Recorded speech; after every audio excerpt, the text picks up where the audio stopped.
whoa, whoa, whoa!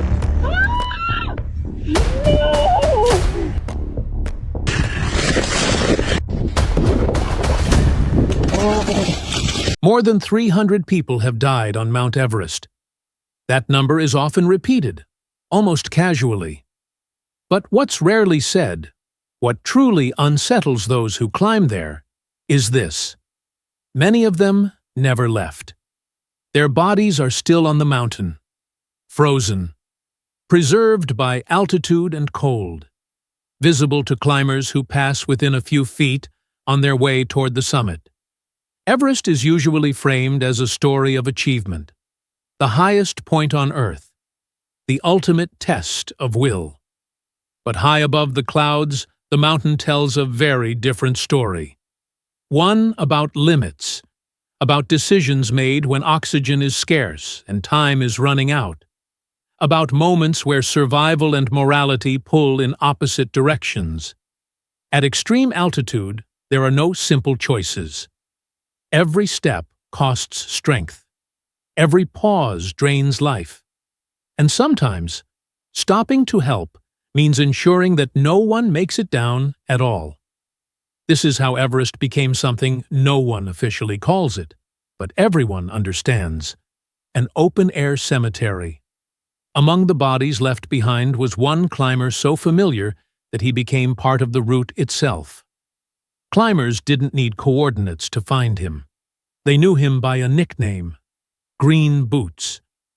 His presence wasn't sensational, it was instructional, a quiet reminder of what happens when ambition outpaces the margin for error. This isn't a story meant to shock. It's a story meant to explain why some bodies are never retrieved, why rescue can become more dangerous than ascent, and why on Everest survival sometimes demands choices that are impossible to judge from afar. You're watching K2 Stories, where we examine what extreme mountains reveal about human limits long after the summit photos fade.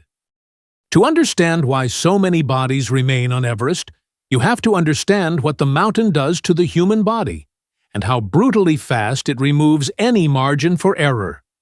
Above 8,000 meters lies the zone climbers fear the most: the death zone. Up here, the air contains barely a third of the oxygen available at sea level. The body begins to shut down by design. Appetite disappears. Muscles weaken. Thinking slows. Judgment, usually the most reliable survival tool, becomes dangerously unreliable. Even highly trained climbers are not immune. At altitude, strength is no longer something you control.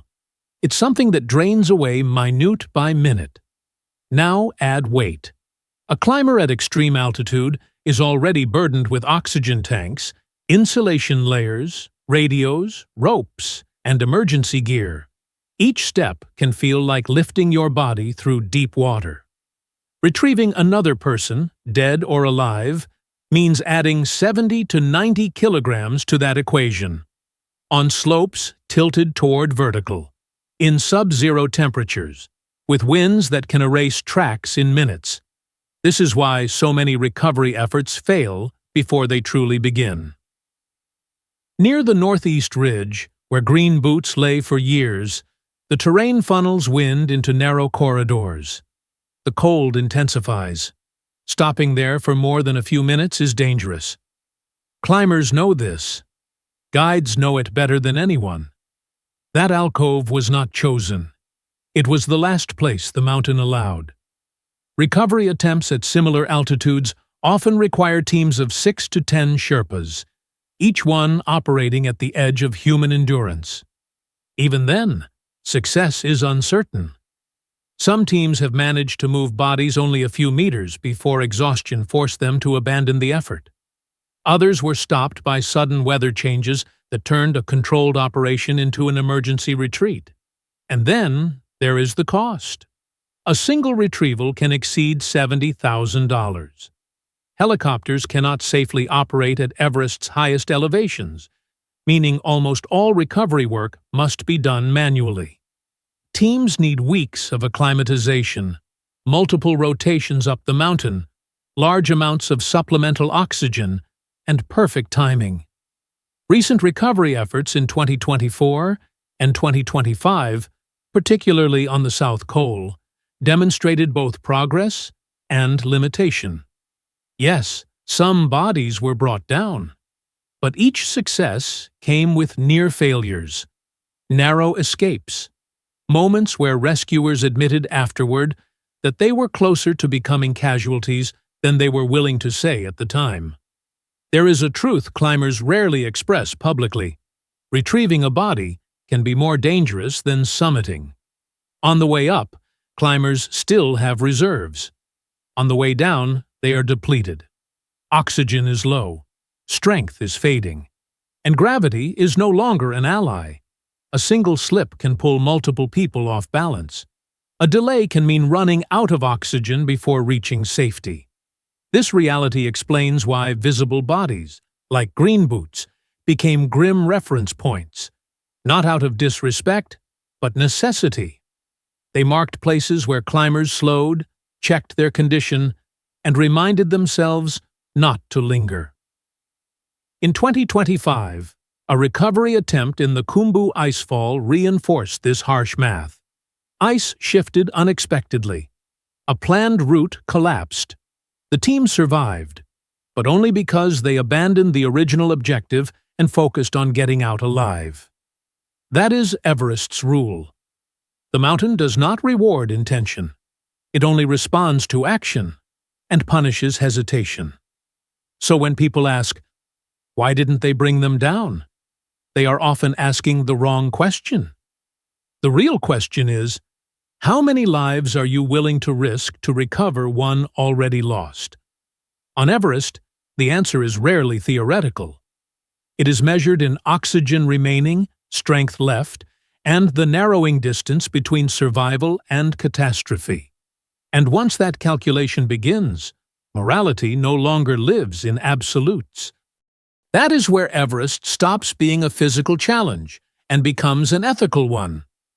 At sea level, the idea of leaving someone behind feels unthinkable. Recovery is assumed. Responsibility is clear. The dead are brought home because that is what society expects and what humanity demands. But Everest exists outside those assumptions. High on the mountain, ethics are reshaped by altitude, time, and survival. Climbers often refer to a principle that sounds simple until it isn't. Do no harm. On Everest, that principle is turned inside out. If attempting a recovery places multiple living people in immediate danger, does the act of retrieval become harm itself? This question has hovered over every visible body on the mountain, but none more persistently than Green Boots. For years, climbers recognized him instantly. They didn't need stories or confirmation. They knew where he was. Some checked if he had shifted. Others avoided looking altogether. But everyone understood what he represented. Not a mystery, but a decision repeated hundreds of times by different people under different conditions. After several discussions and failed recovery considerations in early 2025, debate intensified within the mountaineering world. Some argued that leaving identifiable climbers behind stripped them of dignity, turning human lives into permanent warnings. Others countered that risking Sherpa lives, again and again, to retrieve bodies from the death zone was ethically indefensible. There was no resolution, and perhaps that was the point. Another interpretation gained traction during these debates. The idea of Everest as a mountain cemetery. Not a place of neglect, but a place of finality. Supporters of this view argue that those who climb Everest accept, implicitly or explicitly, that the mountain may become their final resting place. In this framing, removing bodies is not automatically respectful. Sometimes it is an attempt to impose outside values on an environment that does not allow them. Green Boots, in this sense, became something more than a fallen climber. He became a silent witness. A presence that asked no questions, but forced climbers to ask their own. For families, this perspective offers little comfort. Knowing exactly where a loved one lies, close enough to be photographed, described, even named by strangers, creates a unique form of grief. The dead are not lost. They are visible, but unreachable. Families of climbers who died in 2024 and 2025 spoke publicly about this torment. Some wanted recovery at any cost. Others feared that pushing for it might claim more lives. Even among survivors, the psychological weight remains. Passing a body at altitude is not like encountering death anywhere else. There is no space for ceremony, no time to stop. Oxygen is running low. Weather is shifting. You move past because stopping could mean becoming part of the same landscape. Many climbers carry this with them long after they leave the mountain. Not guilt over what they did, but over what they were unable to do. This is the ethical labyrinth Everest creates, a place where compassion must compete with survival, where moral clarity dissolves in thin air, where the mountain enforces a brutal truth. Intentions do not matter if they cost more lives. Everest does not allow moral purity. It allows only choices and the consequences that follow. And those consequences do not end at the summit. To understand why these choices endure, you have to listen to the people for whom Everest is not an expedition, but a lifelong presence. For Sherpas, the mountain is not something to be conquered. It is something to be respected. Many Sherpa climbers describe Everest as neither cruel nor merciful. It simply exists, operating by rules older than memory. When death occurs on the mountain, it is not always framed as failure. It is understood as imbalance between ambition and conditions, between timing and restraint. This worldview shapes how bodies left on Everest are perceived. In conversations held through the 2025 season and into early 2026, Sherpa guides spoke openly about the emotional complexity of recovery missions. They understand the grief of families. Many have carried climbers' final messages down the mountain themselves, but they also carry another kind of memory: the names of Sherpas who died attempting rescues that never should have been possible. To them, risking additional lives to recover bodies from the death zone is not an act of honor. It is a repetition of tragedy. Figures like Green Boots are not seen as spectacles. They are acknowledged quietly, sometimes with a brief pause, sometimes with a prayer. Not because Sherpas are detached, but because they understand the mountain's authority better than anyone else. This stands in sharp contrast to how Everest is often portrayed elsewhere. In media and marketing, Everest is framed as a personal battlefield, a place where perseverance guarantees success. Death, when mentioned at all, is treated as anomaly rather than pattern. Bodies are cropped out. Consequences are softened. The narrative becomes one of triumph rather than trade-offs.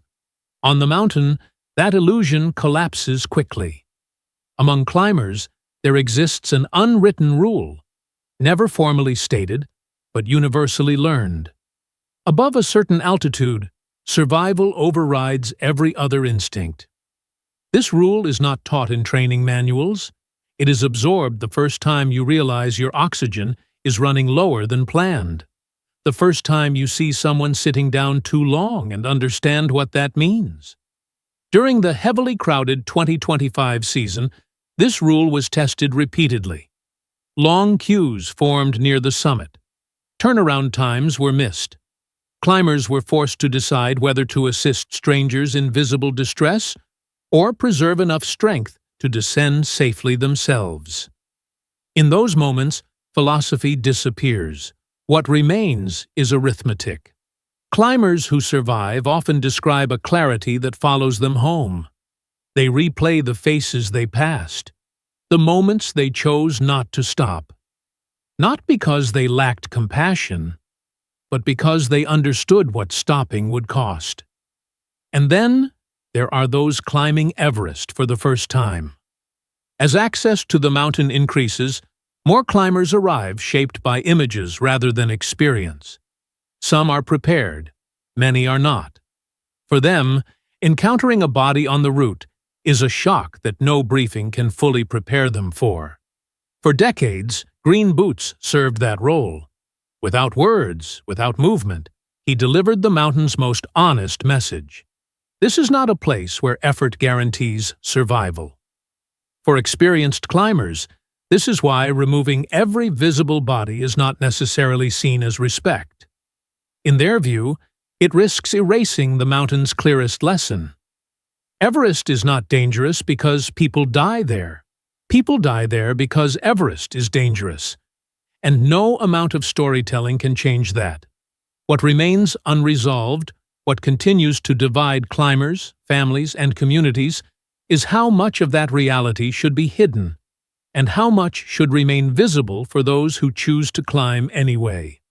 That question now shapes the future of the mountain itself. As Everest continues to change, so does the debate surrounding those who never came down. In recent years, attention has turned toward technology, specifically whether innovation can finally overcome what the mountain has resisted for decades. By 2026, specialized high-altitude drones and remote systems are being tested, designed to function in thin air, extreme cold, and violent winds. Some can map routes with remarkable accuracy. Others are being explored for limited transport or stabilization tasks. On paper, the promise is appealing. Reduce human risk. Let machines do what bodies cannot. But Everest has a long history of exposing the gap between theory and reality. High winds disrupt flight control. Batteries drain rapidly in sub-zero temperatures. Payload capacity remains limited, and no machine can change the fundamental nature of the terrain. Steep ice faces, unstable ridgelines, and narrow traverses where even a single misstep can be fatal. Technology may help locate or document remains, but removing them safely from the highest parts of the mountain remains an unresolved challenge. Still, the pressure is growing. As Everest becomes more accessible and permit numbers rise, so do expectations. Some argue that leaving bodies visible damages the mountain's image and reduces human lives to grim landmarks. Others worry that removing them sanitizes Everest, making it appear safer than it truly is, and encouraging climbers who are not prepared for the consequences. Green Boots remains central to this discussion. Even after his body was moved out of direct view, his legacy persists. He represents the question no policy can fully answer. When does respect mean bringing someone home, and when does it mean accepting that the mountain has claimed them? For families, emerging technology offers hope. Hope that one day recovery can be achieved without placing others in danger. But among Sherpas and veteran climbers, that hope is tempered by experience. They remember seasons when weather shifted without warning, when careful plans unraveled in minutes, when recovery turned into rescue and rescue became loss. There is also a quieter concern, rarely spoken aloud. If Everest becomes a place where every body is eventually removed, what changes in the climber's mindset? Does the mountain feel less final, less absolute? Does the belief that someone will come for you no matter where you fall alter the decisions made high in the death zone? Some argue that permanence is part of Everest's honesty. The mountain does not offer forgiveness. It does not provide safety nets. Its consequences do not disappear when the climbing season ends. They remain embedded in ice and memory, asking a silent question of everyone who steps onto its slopes. Do you understand where you are? At the same time, ignoring the grief of families is not an option. Their pain is real. Their desire for closure is deeply human. The fact that Everest cannot accommodate every form of compassion does not erase the need for it. So the debate continues between progress and preservation, between dignity and warning, between remembrance and realism. Perhaps the most uncomfortable truth is this: no technology, policy, or consensus will ever resolve the tension completely. Because the problem is not only logistical or ethical, it is existential. Everest forces humanity to confront the limits of control. It reminds us that some environments operate beyond our values and intentions. We can adapt at the margins. We can negotiate with risk, but we cannot fully impose our will. The mountain decides what remains, and in doing so, it shapes its legacy not just through summits and records, but through the lives that ended along the way, reminding every climber that ambition always comes with a price. High on Everest, ambition thins out faster than the air. There is a moment sometimes just below the summit, sometimes during the long descent when climbers realize the mountain has stripped life down to its essentials. Oxygen, time, strength, everything else fades. Reputation, pride, even dreams become secondary to a single question: will I make it back down? The bodies left on Everest are not evidence of indifference or cruelty. They are evidence of limits. They remind us that there are places on Earth where human intention is not enough, where courage cannot overpower physics, and where compassion must sometimes yield to survival. Figures like Green Boots remain not as warnings meant to terrify, but as witnesses silent proof of the thin margins separating success from loss. For families, the mountain's logic may never feel just. For climbers, it becomes unavoidable. And for those watching from afar, Everest challenges a comforting belief that with enough resources, every problem can be solved. The mountain offers a quieter truth. Some environments demand humility before ambition, some choices cannot be made without cost, and some lessons endure precisely because they cannot be erased. Everest does not ask for perfection. It demands respect, it rewards restraint, and it punishes hesitation at the wrong moment. In the end, the summit is only a point on a map. What matters is the return along careful descent, back into breathable air, back into life. On Everest, reaching the summit is optional. Coming back alive is not. Thank you for spending this time with K2 Stories. If stories like this help you understand the true cost behind the world's most extreme places, you're always welcome to continue the journey with us.